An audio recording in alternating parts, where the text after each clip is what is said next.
got this almost under control. I need just a second here. See what we can do. All right. Turn this down a little bit. Turn that down a little bit. A little bit less gain. And the power amps. I get a little cleaner sound. Okay, that's working. Okay, I need a speaker. This is the beginning of the 45th annual smoke-in front of the White House in Washington, D.C. Pam Pam Parade! We made it! Hey, everybody, happy 4th of July! Woohoo! Marijuana smokers! Hi! We are... Hi, we are. Love it. I like that. Yeah, it is his birthday. Happy birthday. Thanks a lot, Mr. Lopez. Well, I see a lot of familiar faces. I hope I'm familiar. Anybody that's missed me for the last 3 years or so, raise your hand. Remember who I am. I'm Jay Statzer with Cures, Not Wars. And I'm a rally organizer myself. For 15 years putting on the Detroit edition of the Worldwide Cannabis March. And I call it cannabis, I don't call it marijuana.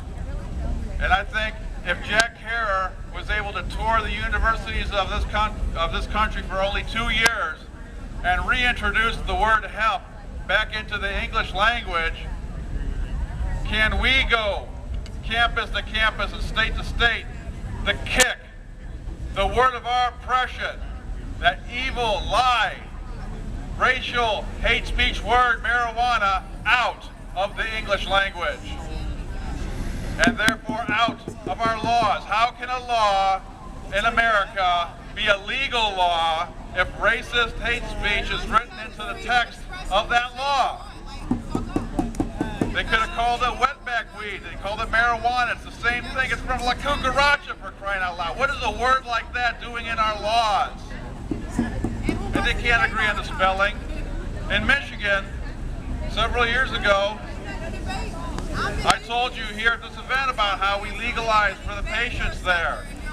And what a great thing it was. The sky didn't fall and there weren't axe murders happening in every town and county. How come? Well, what the police have done, and they've taken it upon themselves to do, is find ways to cheat people and bust them anyways, even though they're illegally using their medicine. Now, a friend of mine named Otto, not too far from me in Niles, Michigan, was framed by a state police detective who posed as a legal patient with a real card in his hand, going to a provider who made the mistake of not being a secret provider. He was public about it and would admit it on Facebook and whatnot. And they stalked him on Facebook, and they brought an agent to his house with a card posing as a patient to trick this legal caregiver into making what was supposedly an illegal marijuana sale. And enough times because they want to get you 3 times in a row so they can apply the 3 strikes law on you and circumvent a lot of your rights in court. And he's fighting for his freedom right now, and he's looking at some serious prison time for being a legal man, legal provider, tricked by the police into doing something that was legal. And they still want to bust him for it.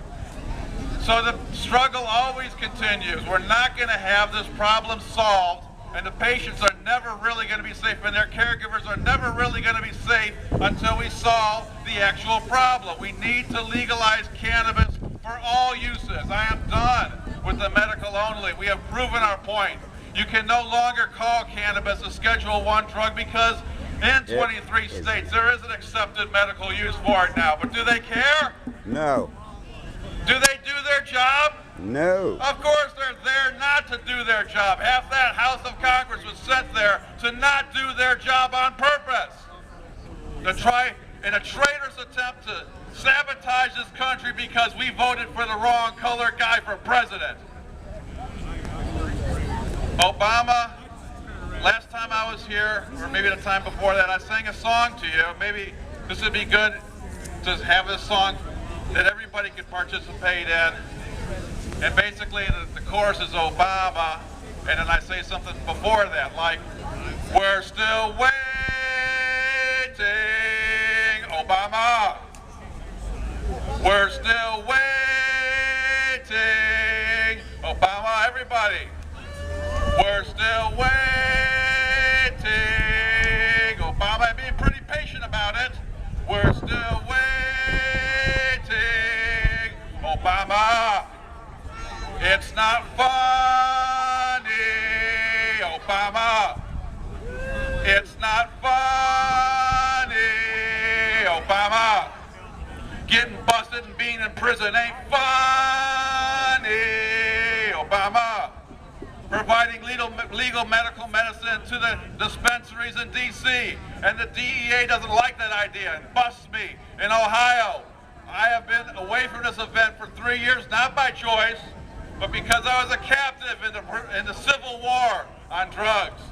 And I did a year and a half in Ohio and a year and a half in Nebraska because I was so pissed they busted me, I had to do it again.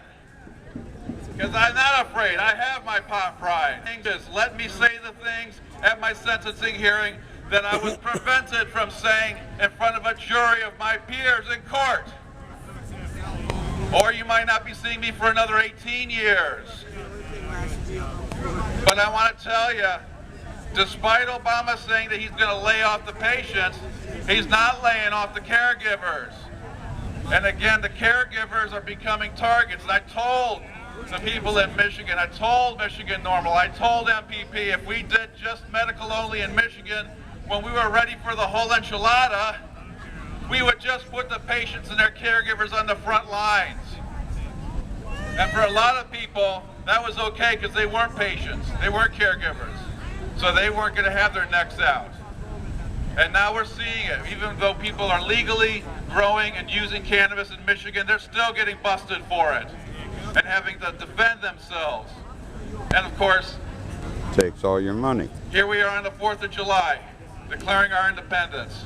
And I can say to you that on my journey here, after 3 years in prison, I was finally able to feel like I was free again. I finally felt like I had reclaimed my house, my property, the things I had before that fateful day when I was arrested. I feel like I finally got my life back again. But now what about the rest? You know, I could have stayed in Michigan. I could have been a legal dispensary in Michigan, made some bank on it. But I said, no, those guys in Washington, D.C., they have their freedom, but they don't have the weed. And if you don't have to it, do you really have a right to it? And I was going to help open up the first dispensary here. Dana Beal, who can't be here today, opened up the first city-protected dispensary in American history. Dana Beal isn't like me because Dana Beal's not free and clear yet. He's still on paper. And he has to have stupid restrictions that say that you can't be at a First Amendment demonstration because you're on paper. And for what? For medical? A demonstration about the very subject that you went to prison for? That's why I'm here. And I'm back. And I'm back with a vengeance. They stole 3 years of my life. They drew first blood. I got a couple good digs in. I got a nice event in Detroit that went on without me. And I heard from the prison on an AM radio in the yard, my event in Detroit going on that first Saturday of May. And I gotta tell you, there's nothing prouder. And as an activist leader, you got two jobs. You gotta make it as safe, fun, and easy as possible for the average Joe to participate in the movement. Today you're voting. I voted with my dollars because I spent a lot of money to get here. And I'll vote with my dollars here at the donation booth at the free concert. But right now, it can't get any easier than this. You're voting with your butt, basically. You're being here. You're not afraid to be here. Because too many people I know, it hurt me when I heard that Mimi line about, did you bring a friend? I tried hard as hell, as I do every year, to bring a friend to every event. And the range of excuses, it's ridiculous. I mean, if you care about this event on a national level, you have to be at the DC Smoke-In. And you have to respect the history behind it, that for 45 years we have been protesting. Nobody, for any issue in American history, has ever put on a consecutive annual protest event over any other issue. It's us. We have that. We're the Guinness Book winners. go away. And we represent people by being here. Because of all the people, the biggest reason and the one that pisses me off the most why I can't get my friends here is because they're afraid. Oh, there's cameras everywhere. Maybe not around the Pentagon when something hits it, but there's cameras everywhere else. And you can show up and you get your picture taken and they're going to know you and they're going to follow you. Come on, man. They have technology that can plug in and have you follow, do whatever you want, make you disappear, make your account disappear. If you can't rise above the fear, then why don't you go to your local prison and just check yourself in? There you go. Take a cell so that I don't have to go. Because you're in prison. I took a while to get that damn prison out of my mind. And I have PTSD. I never knew all these years protesting about medical cannabis that I would someday be a patient. Or at least I thought it might have been as a geriatric patient. But now I have a disorder covered by the Michigan Medical Marijuana Act, and I can grow in my house in Michigan. But it's still not enough. They still have the battle being waged in other states. We're running out of states that have the ballot initiative process. Just about every state that has that process has legalized cannabis now. When I went to prison, 13 states were legal for what I did. When I came out, 23 states were legal for what I did. Where's my compensation? Where's my veterans benefits on the Civil War on drugs? It better not go to the Bill Bennetts of this world. It better not go to the Rumsfelds of this world. But I want to tell you that pot is the anti-drug. And they called me a big fat liar in Detroit for saying that pot's the anti-drug. And I just sued them too, except they made a beautiful display on the page that said pot, the anti-drug, with the leaf behind it. I've got a poster of that on my wall now. I'm so cheesy, call me whatever you call my mother, whatever you want after doing a favor for me like that. You can't buy that kind of promotion. What I meant was that nobody has ever overdosed on pot. And believe me, I've tried. All these other drugs and things that aren't drugs, like potatoes, you can overdose on, but not pot, because pot is the anti-drug.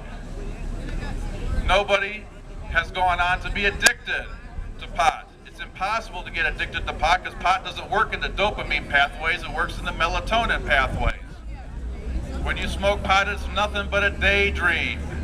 You release all your melatonin that's available. That's why when you smoke 1 or 2 hits, you don't get any higher on hit 4, 5, 6, 7. Why a joint gets a group of people in a circle higher than it gets a single person? Because it's a love thing, it's a sharing thing.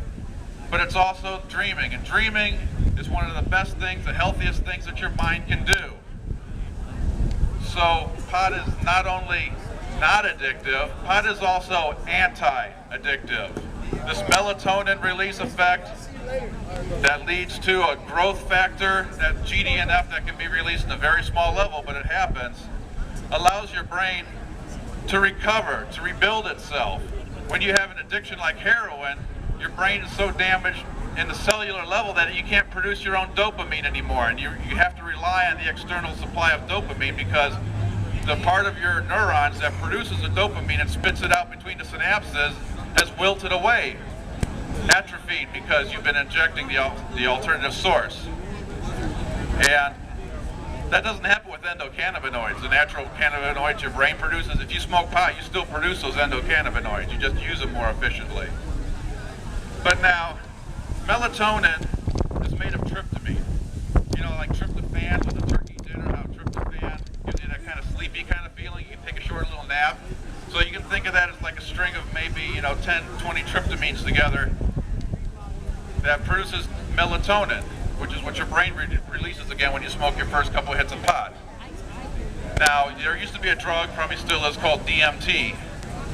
And that was what they call, you went up real high, you went into a waking dream experience for a few hours and you came down again real fast. It wasn't like LSD at all, but it was this really intense dream-like experience, what we call a waking dream experience. So that would be like maybe 1,000 tryptamine molecules strung together.